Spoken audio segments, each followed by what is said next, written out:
எங்க அம்மாவை இழந்த பின்பு பட்டினத்தார்ன்ற துறவி ஒரு பாட்டு எழுதியிருப்பாருங்க.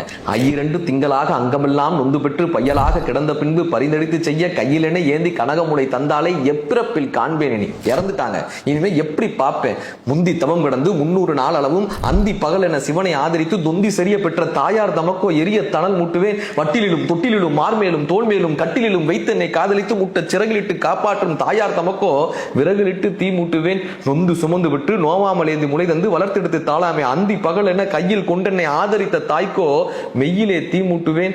அரிசியோ இடுவேன் ஆத்தாளின் வாய்க்கு வரிசையிட்டு பார்த்து மகிழாமல் உரிசையுள்ள தேனே அமிர்தமே செல்வ திரவியம்பு மானே என்று அழைத்த வாய்க்கு அள்ளி இடுவது அரிசியோ ஆத்தாளின் தலைக்கு கொள்ளிதனை வைப்பனோ கூசாமல் மெல்ல முகம் மேல் முகம் வைத்து மகனே என்று அழைத்த வாய்க்கு முன்னை இட்டத்தி முப்புறத்திலே பின்னை இட்டத்தி தென்னிலங்கையிலே நானும் இட்டத்தி மூழ்கவே மூழ்கவே. இந்த வளத்தை எடுத்த இந்த கையே எரியுதேப்பான்னு கேட்டிருப்பார்.